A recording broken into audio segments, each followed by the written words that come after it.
দর্শক আপনাদের সবাইকে স্বাগত জানাচ্ছি। আমি আহসানুল হক, ভয়েস অব আমেরিকার ওয়াশিংটন স্টুডিও থেকে আর টিভির দর্শকদের স্বাগত জানাচ্ছি।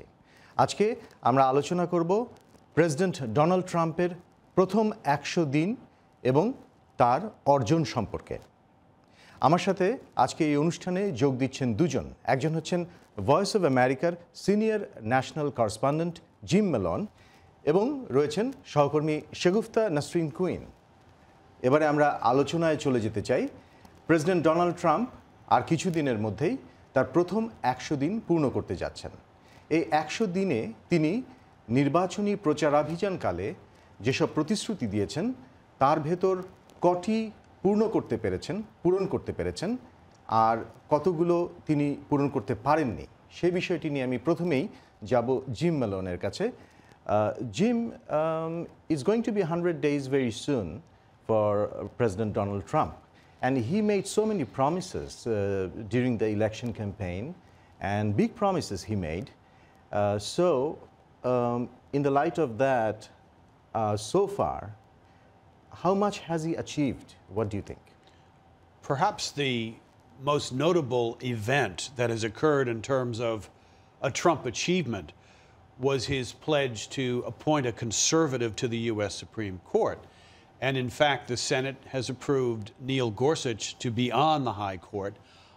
This was something that was a fierce political battle last year when President Obama's nominee was blocked by the Republicans. But beyond the Supreme Court appointment, President Trump's record is notably weak. In particular, his pledge to revise our healthcare system, which is a key issue for many Americans, has also failed, at least in the short term. Not only that, when he ran as a candidate, he talked about China, for example, as a currency manipulator, talking about getting tough with China. That has also changed because of circumstances involving North Korea. So while the president has signed a number of executive orders with his own pen to get things going, he's had a much weaker record getting anything through Congress so far, and that's going to be a key test for him moving forward. Thank you, Jim. Shagufta আপা, gym যেরকমটি বললেন যে supreme কোর্টে একজন বিচারক তিনি নিয়োগ করলেন president Donald Trump, এটি তার একটি অর্জন। এবং আরেকটি হচ্ছে ওবামা কেয়ারের ব্যাপারে তিনি যে চেষ্টাটি করেছিলেন, ওবামা কেয়ার বা হেলথ কেয়ার সিস্টেমে যে পরিবর্তন আনতে, সেটা কিন্তু ব্যর্থ হয়েছে। আপনি কি ভাবছেন? হ্যাঁ, আমি পুরোপুরি একমত জিম মেলন যেটি বললেন। তবে উনি আরও কিছু পদক্ষেপ নিয়েছেন যেটা উল্লেখযোগ্য বলতে হয়, যেমন সিরিয়ায় সংঘর্ষের কথা, সিরিয়ায় যে বোমা ফেলা হয়েছে এবং আফগানিস্তানে বোমা ফেলা হয়েছে, সেগুলো উনি আগে যেভাবে কথা বলতেন যে উনি পুলিশিং করবেন না পুরো গোটা বিশ্বে, কিন্তু দেখা গেল শেষ পর্যন্ত কয়েকদিন আগেই আমরা দেখলাম যে সেটা ঘটলো। এবং নেটো থেকে কিছুটা দূরত্বে আসারও একটা কথা তিনি বলছিলেন, কিন্তু এখন তো সেটা পরিস্থিতি কিছুটা বদলেছে। হ্যাঁ, ঠিকই বলেছেন। Jim, what do you think about this Syria issue? Because he had changed, as you said, a lot of issues that, like his attitude, let's say, what he said about Syria or about China or North Korea or in general. He also had mentioned that we just mentioned about the policing. America is going to be more off, but now we are seeing that he is on. I think the question on the Syria attack, for example, is what is the underlying policy moving forward?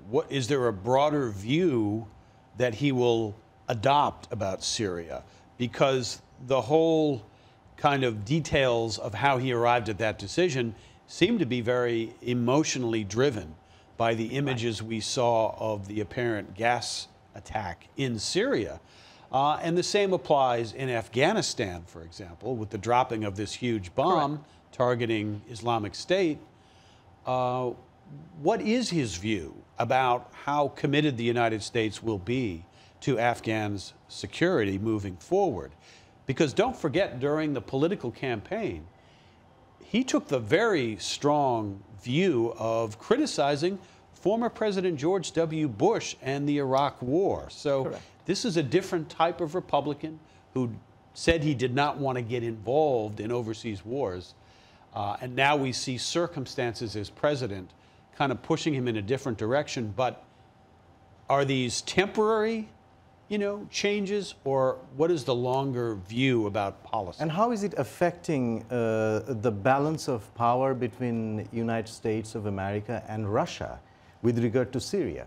Yeah, and the Russian thing is particularly interesting because he also, during the campaign, talked about improving relations with Russia, said, what's so bad about having a good relationship with Russia, with Vladimir Putin? And we've seen since he's come into office, for a variety of reasons, the relationship seems to really go south. And one of the implications of the Syria strikes seem to be a much worsening view of relations now between the United States and Russia. So we don't have a clear view of Trump's overall foreign policy theme. And I imagine in world capitals, it's the same questions. What do we think of where he wants to take the United States, and what is the U.S. place in the world? The thing which became very controversial at the beginning of his tenure was the ban on Muslims in some countries. So আপনার কাছে যেটা জানতে চাই সেটা হচ্ছে যে এই যে কিছু মুসলিম প্রধান দেশের ওপর যে এক ধরনের নিষেধাজ্ঞা প্রথমে তিনি আরোপ করেছিলেন এবং পরবর্তীতে আবার সেটাকে কিছুটা পরিবর্তন করে আবার কারণ আদালত থেকে তার বিরুদ্ধে রায় দেওয়া হয়েছিল, সেইটা এখন কোন পর্যায়ে আছে? কারণ তিনি যখন প্রথমে বলেছিলেন 7টি মুসলিম প্রধান দেশের নাগরিকরা এখানে আসতে পারবেন না, কিন্তু আমরা দেখলাম যে বিচার বিভাগ সেটা নাকচ করে দিল, ওটা কার্যকর হলো না। তখন সেটাই আবার আরেকটু পরিবর্তন করে তিনি বললেন যে 6টি দেশের নাগরিকরা এদেশে আসতে পারবে না, কিন্তু সেটা নিয়েও প্রশ্ন উঠল, তাই এখনও পুরোপুরি সেটা কার্যকর হয়নি। And that also is representative of a struggle, I think, within the Trump White House between factions who want him to follow through on some of these strong campaign pledges, like the Muslim ban, which they have tried to get away from, in a strict sense, and a more moderate group of advisors who want to soften the edges of Trump. And we see this in his tweeting habits. There'll be days where he'll be tweeting prodigiously, and some of them very controversial, and then he'll go quiet, or the tweets will be less controversial. So I think you see this kind of battle going on for the heart and soul of Donald Trump in some ways within the White House. And look, all new presidents kind of face this dilemma, and sometimes it takes several months at least to kind of find their footing and sort of for the White House to get their act together. And I think that's what we're seeing here. But we are also getting reports that the illegal immigrants, especially against whom there are charges, some of them have been deported or some of them have been arrested. Yes, I mean, there's been an increase in arrests for people here overstaying visas and so forth in the country illegally. The administration says they are really targeting criminals, but that hasn't been always the case with some of these actions. And the other issue is that efforts to come into the country have fallen. So clearly people see a change on that. That's the kind of thing, by the way, that Trump supporters will welcome. They say he's following through. They're going to be less concerned with the critique of Trump as not so far following through on his pledges. He needs to make life better for Americans, especially in rural areas, especially in poor areas. Those are the areas that helped elect him. We don't know yet if he'll have success on that, and that may be a long-term issue. Voters are still staying with him, his voters. They're still supporting him. They're still, when you take polls or when they had taken polls, it was seen still a high number of people, his supporters. Right, which is about 35 to 40%, though. Right, so right. for a new president, he has historically low public approval ratings compared to, say, Barack Obama, even George W. Bush or Bill Clinton, all of whom had struggles early on. But Trump has so far tried to govern by looking to support his base, which is not a broad base. And so the question is, will he try to broaden his support? So far, he has shown little signs of doing that. If he wants to get more things through Congress, like health care, tax reform, he may have to reach out more to Democrats who do not look to be in the mood for cooperation. And he hasn't released his tax returns yet. No. Which has become a talk of the town right now. Right. Well, his view is he won the election, and so forth. It's a dead issue. They're kind of moving toward, we don't see the need to release it, but that could come into play if he does press for tax reform, where people are going to want to know where he stands in terms of the amount of money he makes, how much taxes he pays. That and you know, if you remember, in one of the debates with Hillary Clinton, he also threatened Hillary Clinton that he would prosecute her. Right. Well, he's since dropped that. I mean, he dropped that early on, said he wasn't going to pursue that. That's another example of some of the tougher edges being sanded away, I think. But he's a work in progress. Yeah. And so it's hard to predict where he's going to go. I wanted to mention his attitude towards the media, the mainstream media. He criticized them a lot. He's still tweeting about that, about the fake media. Less so than he was earlier, though. Right. Again, and the other thing is, he may reject the mainstream media, but he often seems to crave their approval. So this is, he's watching, we understand, cable news at night quite a bit. It's an unusual situation. And to some extent, at least, he's a product of media.